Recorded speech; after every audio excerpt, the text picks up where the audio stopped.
반갑습니다. 벌써 5차례의 시험 방송이 나갔습니다. 오늘은 6번째 시험 방송인데요. 그동안 화질도 고르지 못했고 또 음향도 굉장히 불완전했는데 많은 구독과 조회 그리고 좋아요, 격려의 글들을 달아주셔서 무척 감사의 말씀을 드립니다. 빨리 시스템 잘 정비해서 완성도 높은 콘텐츠로 여러분을 찾아뵐 수 있도록 최선을 다하겠습니다. 오늘은 어저께 김정은의 동생, 사실상의 북한의 2인자죠. 김여정이 청와대를 향해서 도끼 어린 말을 내뱉었고, 여기에 미국 국방부 장관과 우리 정경두 국방부 장관 사이에 충돌이 있었던 그 두 가지를 비교해 가면서 대한민국에 찾아온 안보 위기에 대해서 여러분과 함께 얘기를 나눠보려고 합니다. 이 코로나 바이러스라는 역병이 창궐해서 국민들이 도탄에 빠져 있는 사이에 대한민국 안보에 큰 위기가 찾아오고 있습니다.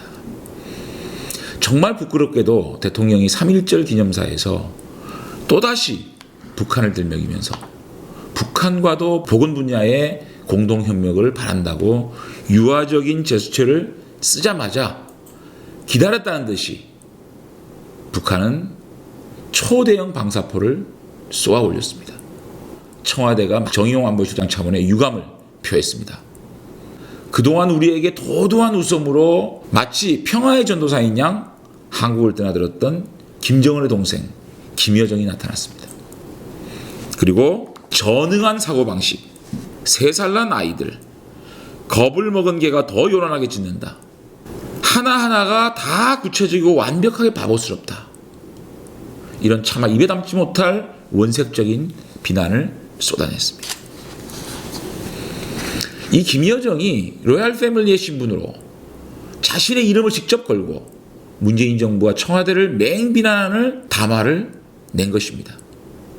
이 문제는 중요한 의미를 내포하고 있다고 봐야 할 것입니다. 다음 차례는 바로 김정은이 나서서 남북관계 파국을 선언할 가능성이 있기 때문입니다. 자, 그동안 북한은 한국 정부에 대해서 비난 담화를 숱하게 쏟아냈지만 그 주체를 명백히 구분해 왔습니다. 최선희 외무성 부상이나 김계관 고문 같은 사람들이 주로 그 역할을 맡아왔지만 이번처럼 북한의 사실상의 2인자인 김여정이 자신의 이름을 직접 걸고 대남 선전전에 나선 적은 없었습니다. 그렇기 때문에 이 김여정의 메시지는 상당히 중요한 시그널이며 그냥 넘길 문제는 아닙니다.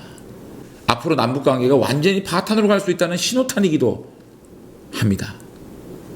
김여정은 협박도 서슴지 않았습니다.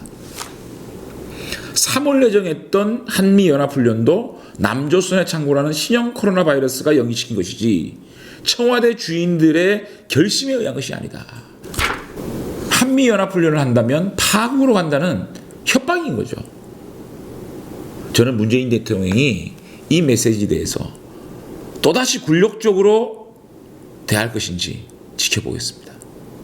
여기에 더욱 심각한 장면이 최근에 연출되었습니다.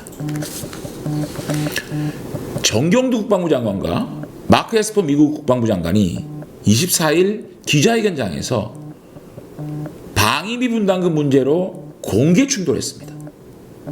그 짧은 25분의 기자회견 동안 한미 동맹 이 혈맹 국방수뇌부가 이렇게 분담금 증액 문제를 공개적으로 언급하면서 서로 날카로운 대화를 주고받은 것은 매우 이례적인 상황입니다.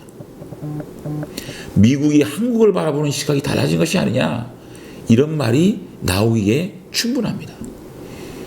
일부 외신에서는 중국 변수가 작용한 것으로 안다라고 말하기도 했습니다.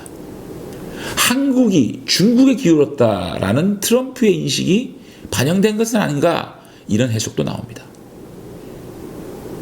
전문가들에 따르면 이 같은 기류가 작년에 지소미아 종료 결정 이후에 촉발된 것으로 분석합니다.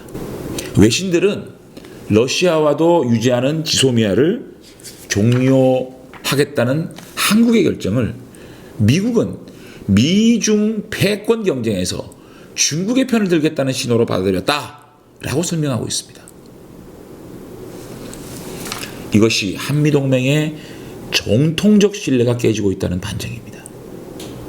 국민 여러분, 한반도 안보에 큰 위기가 다가오고 있음을 직감하게 됩니다.